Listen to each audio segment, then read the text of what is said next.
Some people have been very dissatisfied with Marvel Rivals lately, whether it's the new season, Deadpool's edition, or the fact that players aren't able to enjoy matches. I think that this is going to serve the purpose of showing you all some routes that I used in order to reignite my spark, as well as bring the fun back to Marvel Rivals. All of this and more, but first.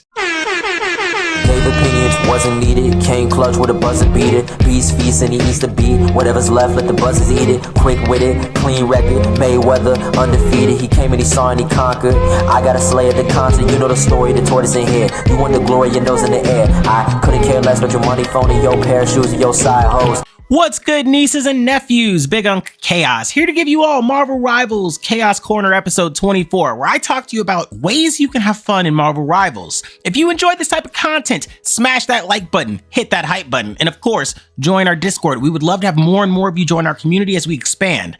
Now, I want to talk to you all about exactly why some people have not been having fun in the game. A lot of people seem to think that the game's fun levels depend on their independent characters' optimization. I had a buddy of mine. He loves Spider-Man. And I respect how good he is at Spider-Man. He's probably one of the best ones that I know. But for the past couple seasons, if we're being honest here, some of the dive characters, Black Panther, Spider-Man, they haven't gotten any love.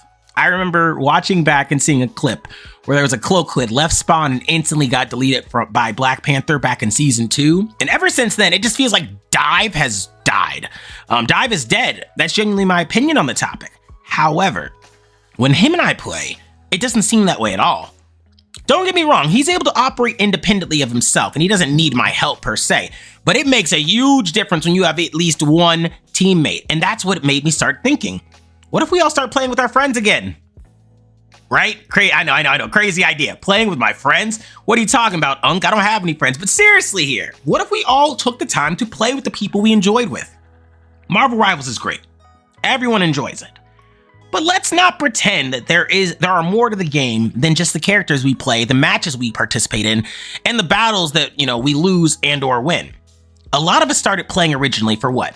For our buddies, someone recommended it to us. I remember everyone and their mother was hunting down for those Marvel Rivals early access codes. But over time, people started enjoying it less and less. Certain people would play the game, others wouldn't. And what I noticed it being one of the key issues, it's just the fact that their friends stopped playing. Why would I want to hop on and verse against, 6 stacks when I'm essentially fighting by myself? And honestly, I kind of get that. I get that notion. It isn't exactly ideal to be fighting up against a whole team of people when you're by yourself.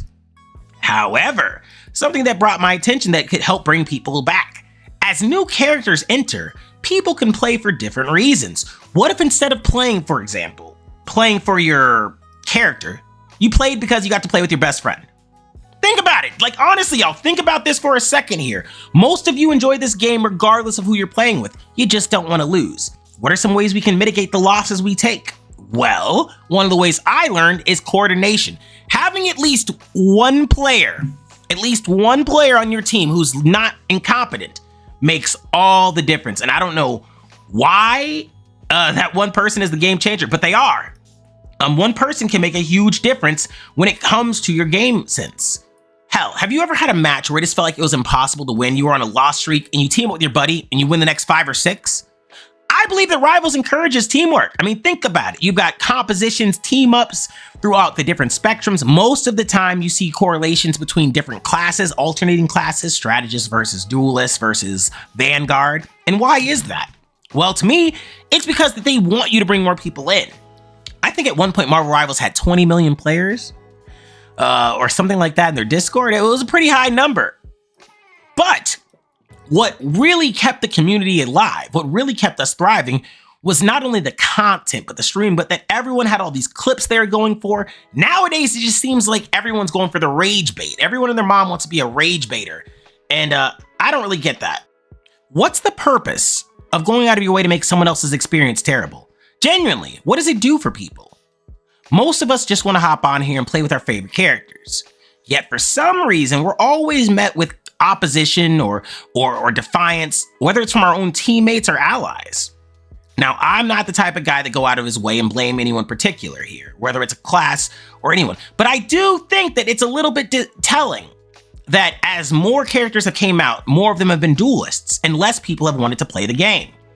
Now, you can chalk that up to popularity or, oh, it makes more sense for all these people to be duelists if you want to, I guess.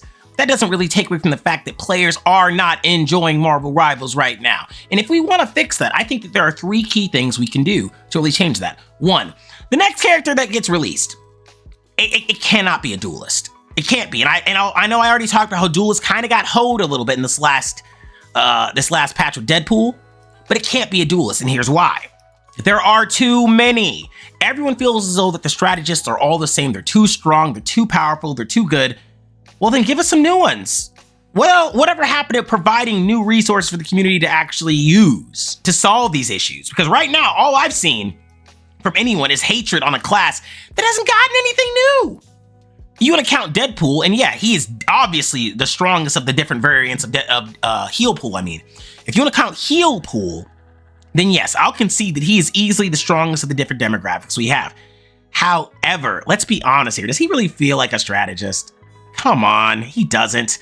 Everyone and their mom agrees that he just feels like a filler class to make everyone happy. And when everyone's happy, well, no one's happy. So the next class has to be a strategist that is unique, that's completely and entirely unique to themselves, that isn't just another carbon copy clone of a Luna or Mantis or someone for Loki to copy. We need actual characters that are going to excite people to play. They're going to change people's minds and perspectives on the same type of characters to use.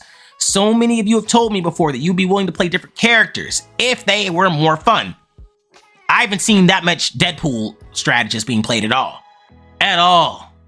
And the simple truth is people don't like playing those roles. So, another thing I think we can do to fix this, we need to fix rank. Yeah, we need to fix rank. And what I mean by fix rank is we need to change the way that the point system is distributed. Right now, believe it or not, you get more points from losing matches, provided that your rank, provided that you do more damage. That does not help strategists at all. That does nothing for them. It's how you say, pointless in a sense, because what you're going to be facing then at that point is a different group of players who are now just duelists who are taking up the strategist role just to take it. What does that do for anyone? And I'll tell y'all, it does nothing. So, the third and probably final thing I would recommend. What if instead of we rewarded players for points based off damage, we instead assigned a specific category of class for each of the characters?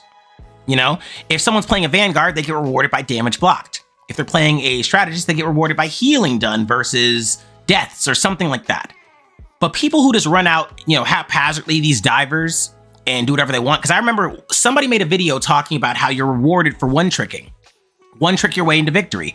Well, let's change that. Let's make it to where instead of you're just based off of your damage, and yeah, maybe you go 45-8. Maybe you do go 45-8, you whoop ass.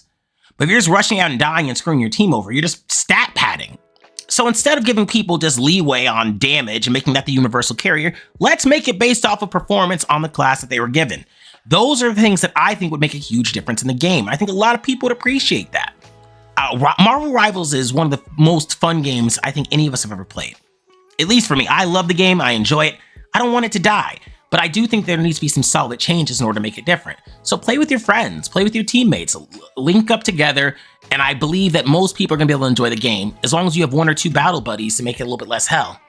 Now I think I've yapped enough, and this Sunday has been a very eventful one, so I've been Chaos, y'all been y'all. Thanks for watching, and be sure to tell your auntie I said hi.